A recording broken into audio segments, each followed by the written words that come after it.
आज अरे मियाँ कहाँ से आए? हाँ, हैदराबाद से। जी, हैदराबाद से आए हम लोग। तो क्या हालचाल है हैदराबाद के मिजाज सरकार बदलने के बाद? अभी तो ठीक है अल्हम्दुलिल्लाह, काफ़ी अच्छे बेहतर हालात है अभी भी। ओवैसी साहब का क्या झटका लग गया यार? अवीसी साहब का तो अभी नॉर्मल है, अवीसी साहब को कोई सा झटका नहीं लगा अभी। अवीसी साहब अपने मुकाम पर बराबर है, उनकी सीट। अरे अपने मुकाम में वही पुराने हैदराबाद तक रह गए। जी हाँ, वही जो सीट से वही सीट बरकरार है उनके। जितने सीट झटका तो लगा उन्हें कांग्रेस के जीतने से। नहीं नहीं नहीं, कोई झटका ऐसा तो नहीं लगा।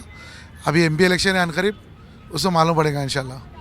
उसमें क्या मालूम, वो तो एक ही सीट पर लड़े। हाँ, वही काफ़ी है सीट, वही की हैदराबाद की सीट पार्लियामेंट्री। वो तो जीत ही जाएंगे। 7 नेता जो है एमएलए जो जीते थे आपके लास्ट टाइम, इस बार भी वही 7 जीते हैं बराबर उसी तरह से। नहीं, वो कांग्रेस पर इतने हमलावर थे, कांग्रेस के बारे में इतनी बातें बोल रहे थे, लेकिन कांग्रेस तो इतनी सीट पा गई। वो देखते हैं हालात इस बार एमपी इलेक्शन के बाद किस तरह से रहते तेलंगाना के हालात। जहीरुद्दीन के खिलाफ लड़ा दिया, कैंडिडेट हार गया जहीरुद्दीन। नहीं नहीं, किसी के खिलाफ नहीं, ये तो जमहूरियत है, जिसके चाहे उसके खिलाफ लड़ा सकते हैं। ऐसा कुछ आप उनकी पार्टी के? नहीं, मैं हैदराबादी हूँ। पुराने हैदराबादी? जी अल्हम्दुलिल्लाह। पूरे हैदराबादी है हम लोग। नहीं, हम लोग ऑलरेडी हम लोग चारमीनार ये सब असद भाई के वोटर है। नहीं, हैदराबाद के हैं अल्हम्दुलिल्लाह। हम लोग हैदराबादी है। हैदराबाद के हैं हम लोग पूरे।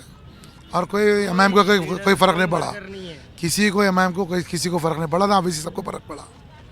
नहीं, मैं ये इसलिए कह रहा था, देखो ओवैसी साहब यूपी में अभी कल गए थे, कल परसों उनकी पार्टी गए नहीं थे, उनकी पार्टी अब मायावती की तारीफ करने लगी। मायावती के साथ बिहार में लड़ा देते 25, यूपी में लड़ा देते इतने, बंगाल में नहीं लड़ा पाए, गुजरात में लड़ाए 18, महाराष्ट्र में लड़ाते 40। हाँ, तो ऐसे ऐसे, और जहाँ उनका स्टेट है वहाँ लड़ाते 9-12। बताओ यार, ये क्या राजनीति?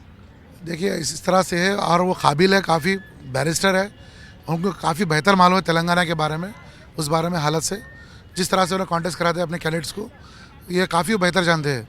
तो ये बीजेपी की बी टीम जब कहते हैं, ये गलत बात है, ये हम नहीं मानते उनको बी टीम, ये एक सरासर गलत बात है, हम नहीं मानते उनको बी टीम।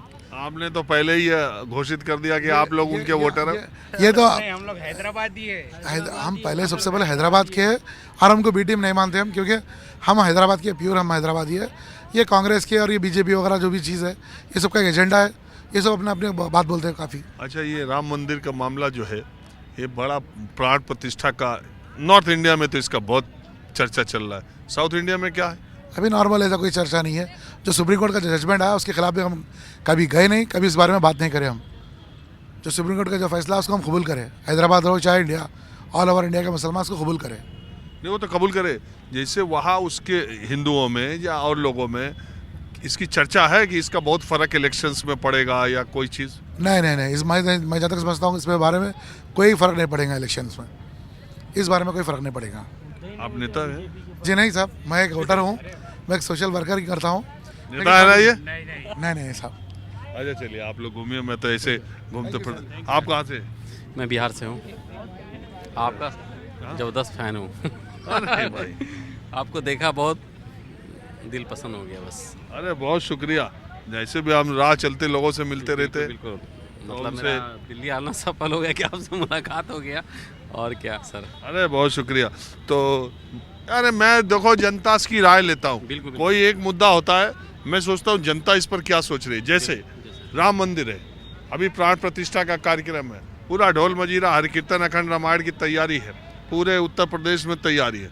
अब इसको लेकर के आम लोग क्या सोचते हैं कि ये बीजेपी इस कार्यक्रम को खूब हाईजैक करके इसका राजनीतिक फायदा उठा रही है, या दूसरे पार्टियों के नेताओं की नींद गायब हो गई कि अब इसकी काट क्या है? बताओ।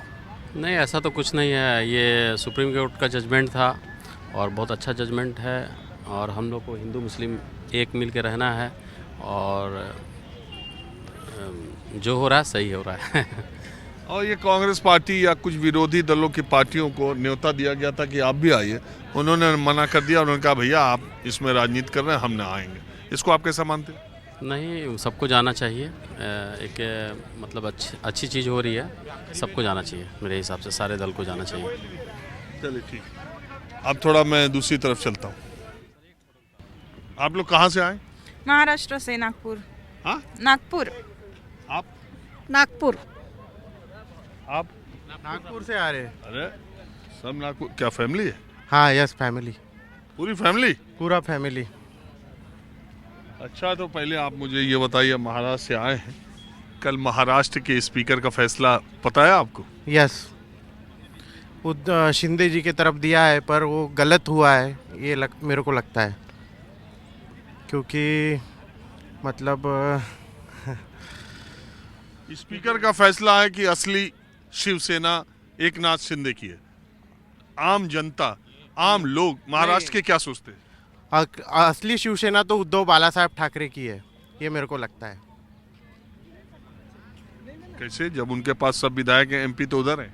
नहीं, एमपी उधर है, पर असली जो है ये है जो उद्धव बाला साहब ठाकरे ने जो शिवसेना बनाई है, उनके जो विचार है वो तो मतलब शिंदे जी नहीं फॉलो कर रहे, ऐसा मेरे को लगता है। अच्छा, आपको लगता है कि शिवसेना जो पार्टी है वो ठाकरे टाइटल के साथ ही जाएगी? यस। जहाँ ठाकरे टाइटल नहीं वहाँ शिवसेना नहीं? नहीं। हाँ? नहीं हो सकता है। अच्छा, एक बात, ये आम जनता का मतलब ये कहना है महाराष्ट्र का कि जो भी है वो उद्धव बाला साहब ठाकरे का ही है, जो शिवसेना बोलते हैं, वो शिंदे जी की नहीं है। अच्छा एक बात बताइए, ये देख रहे हैं एनसीपी भी आधा इधर आ, आधा से ज्यादा इधर आ गई। पूरा खिचड़ी हो गया है महाराष्ट्र में, वैसे बोला जाए तो, पर जो अभी जो इलेक्शन होगा उसमें सब पता चल जाएगा किसका। अभी जो इलेक्शन होगा उसमें महाराष्ट्र में क्या होगा? महाराष्ट्र में तो वो बीजेपी और जो शिंदे गठ है उसका तो नहीं आएगी सीट, ये ऐसा मेरे को लगता है पर्सनली। लोकसभा में? लोकसभा नहीं, विधानसभा, और लोकसभा में भी उसका काफ़ी फर्क गिरेगा। और ये जो महाविकास आघाड़ी है जिसमें शिवसेना, कांग्रेस, एनसीपी और प्रकाश आंबेडकर है? नहीं, उसके बारे में नहीं बोलूँगा, पर ये जो बीजेपी और शिवसेना है जो शिंदे साहब की है वो तो नहीं आने वाले हैं। आपका क्या विचार है भाई जी? नहीं, शिवसेना नहीं आएंगी। हाँ? नहीं, अभी नहीं आएंगी, सब खिचड़ी हो गई है। कौन वाली शिवसेना नहीं आएंगी? असली वाली शिवसेना कौन है आप बताओ? असली वाले उद्धव बाला साहब ठाकरे की है। वो तो स्पीकर साहब शिंदे साहब को दे दिया। नहीं, वो गलत से दे दिए होंगे, वो प्रेशर की वजह से हुआ होगा। वो किसके प्रेशर की वजह अब से? ये जनता ही वही है, जिधर दम उधर हम वाला काम है। जिधर दम उधर हम ऐसा वाला काम है। तो आपको क्या लगता है असली शिवसेना किसके पास? असली शिवसेना तो उद्धव ठाकरे के पास से थी। अच्छा एक बात बताओ, एकनाथ शिंदे की 1.25 साल की सरकार ने काम कैसे किया? कुछ काम नहीं किया। हाँ? कुछ काम नहीं किया। यार आप लोग शिवसैनिक हो, उद्धव वाले क्या पार्टी में हो? नहीं, पार्टी वाले हम कुछ भी नहीं है। आम आदमी है। आप क्या मानते हो भैया?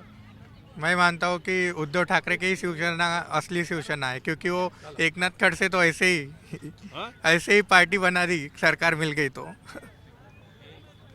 और एनसीपी किसकी है? अभिजीत पवार की कि शरद पवार की? शरद पवार की। यार सब फैसला उल्टा हो रहा है तो आप लोग बोल उल्टा रहे हो। जिसके पास में जो मेन ग्रैंड पावर है वही है ना, शरद पवार के पास सब है, एनसीपी का। सब भाग गए? वो भाग गया इसलिए पार्टी भाग गई, लेकिन पार्टी जब बनेगी, जब उनके सीट आएंगी शरद पवार की, तो पार्टी फिर से जम जाएगी। आपको लगता है कि NCP की आएगी। इलेक्शन के बाद शरद पवार और उद्धव ठाकरे मजबूत होकर निकलेंगे? हाँ, हो सकता है कि वो कंबाइन भी हो सकते हैं, लेकिन अभी वो फिर से बीजेपी और एनसीपी की पार्टी नहीं आ सकते। हाँ? जो शरद पवार ने, अजित पवार ने किया, वो फिर से नहीं दिखने को मिलेगा। पूरी महाराष्ट्र की सरकार नाराज है, जनता, पूरी जनता नाराज है स्पीकर के फैसले से भी, सभी से।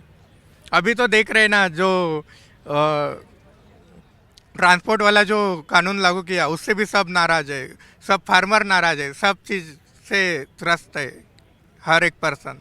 तो नहीं होगा। और राम मंदिर का? राम मंदिर तो सबके लिए है, जो जनता फैसला सुनाया गया वो अच्छे के लिए होगा, लेकिन जो ट्रू है, जो ट्रूथनेस है, वो अगर राम मंदिर के साथ में, तो राम वो सही है। राम किसके हैं? सबके। बीजेपी वाले? बीजेपी वाले किसी के नहीं है, वो खून चूसने वाले बस।